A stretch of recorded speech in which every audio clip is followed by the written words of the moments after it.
नमस्कार, स्वागत है आपका। मैं हूं आपके साथ लोकेंद्र त्यागी। क्या ममता बनर्जी की टीएमसी टूट की कगार पर है? क्या राज्य में कोई बड़ा गेम होने वाला है? यह सवाल इसलिए क्योंकि पश्चिम बंगाल की राजनीति में इस वक्त टीएमसी को लेकर बीजेपी की तरफ से बहुत बड़ा दावा किया गया है।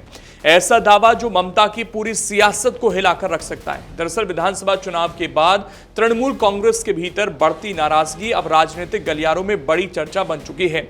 बीजेपी लगातार दावा कर रही है कि टीएमसी के कई नेता और जनप्रतिनिधि पार्टी नेतृत्व से खुश नहीं हैं और आने वाले दिनों में बंगाल की राजनीति में बड़ा उलटफेर देखने को मिल सकता है। दरअसल हाल ही में एक ऐसी तस्वीर सामने आई जिसने सियासी हलचल और तेज कर दी। बारासात से टीएमसी सांसद काकोली घोष दस्तीदार और पार्टी के कई विधायक सीएम शुभेंदु अधिकारी की प्रशासनिक बैठक में नजर आए। इस घटनाक्रम के बाद राजनीतिक अटकलों का दौर शुरू हो गया। विपक्ष इसे टीएमसी के भीतर बढ़ते असंतोष का संकेत बता रहा है, जबकि तृणमूल कांग्रेस इसे सामान्य प्रशासनिक प्रक्रिया करार दे रही है। इसी बीच बीजेपी सांसद सौमित्र खान ने बड़ा राजनीतिक दावा कर बंगाल की राजनीति का तापमान और बढ़ा दिया है।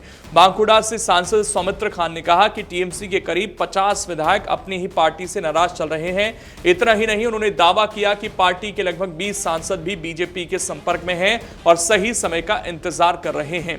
क्या कुछ दावा सौमित्र खान की तरफ से हुआ है, सबसे पहले वो आप सुनिए। अभिषेक बंदोपाध्याय एक पापिस्ट है। पापिस्ट जो पापिस्ट होता है ना, उसको जेल जाना जरूरत होता है। आज उसके घर का सामने बुलडोजर है, लेकिन वो 2021 में बहुत सारे गोली बीजेपी कार्यकर्ता को द्वार तोड़ा था। तो पापिस्ट को इमीडिएट फल मिलना चाहिए, उसको नरक में जाना चाहिए। तृणमूल कांग्रेस आज सेंट्रल कमेटी बोलेंगे, आज केंद्रीय बीजेपी नेतृत्व एक बार बोलेंगे तो तृणमूल कांग्रेस पार्टी नहीं रहेगा, सब आने के लिए तैयार है।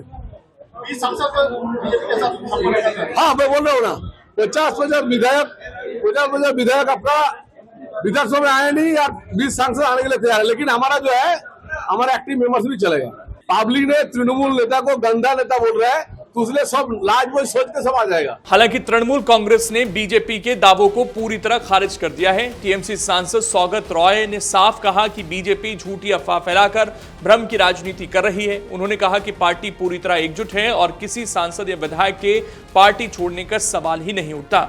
टीएमसी नेताओं का कहना है कि बीजेपी सिर्फ मीडिया की सुर्खियां बटोरने के लिए ऐसे बयान दे रही है। अगर आंकड़ों की बात करें तो पश्चिम बंगाल में लोकसभा की कुल 42 सीटें हैं। पिछले चुनाव में टीएमसी ने 29 सीटों पर जीत दर्ज की थी, जबकि बीजेपी को 12 सीट मिली थी। कांग्रेस के खाते में 1 सीट गई थी। सबसे बड़ी बात यह है कि दल बदल कानून से बचने के लिए टीएमसी के कम से कम 20 सांसदों को पार्टी छोड़नी पड़ेगी, नहीं तो उनकी सदस्यता जा सकती है। लोकसभा में फिलहाल बीजेपी के 240 सांसद हैं। अगर टीएमसी में टूट हुई तो बीजेपी के सांसदों की संख्या 260 तक पहुंच सकती है, जो अपने दम पर बहुमत से केवल 12 सीट दूर रह जाएगी। साथ ही कुछ जानकार ये भी मान रहे हैं कि जिस तरह लोकसभा में महिला आरक्षण बिल पर सरकार नंबर गेम में पीछे रह गई, यानी कि नंबर नहीं जुटा पाई, उससे कहीं ना कहीं ऐसा लग रहा है कि भविष्य में कुछ और बड़े बिल भी अटक सकते हैं। ऐसे में पार्टी की सरकार की कोशिश है कि जितने सांसद पार्टी के साथ जुड़ेंगे, उससे न केवल बीजेपी बहुमत के करीब पहुंच जाएगी, बल्कि संसद में बड़े कानून पास कराने के आंकड़े के करीब भी पहुंचने की कोशिश करेगी। फिलहाल अब सबकी नजर इस पर टिकी हुई है कि आने वाले महीनों में कौन सा नेता किस खेमे में दिखाई देगा। हालिया घटनाक्रम भी आप देखेंगे तो जब फलता में चुनाव हुआ तो जहांगीर खान जो 29 तारीख को जब दूसरे फेज का चुनाव हुआ था, तब जिस तरह की बातें कर रहे थे, उससे उलट उन्होंने जब दोबारा चुनाव की बारी आई तो पहले ही अपना नाम वापस ले लिया। तो कई नेता ऐसे हैं जो इस वक्त जिनके सुर बदले बदले नजर आ रहे हैं और ये कहीं ना कहीं टीएमसी की मुश्किलें जो हैं बढ़ा सकते हैं। अगर आप ये वीडियो YouTube पर देख रहे हैं तो हमारे चैनल को सब्सक्राइब कर बेल आइकन दबाएं और Facebook पर देख रहे हैं तो हमारे पेज को लाइक करें।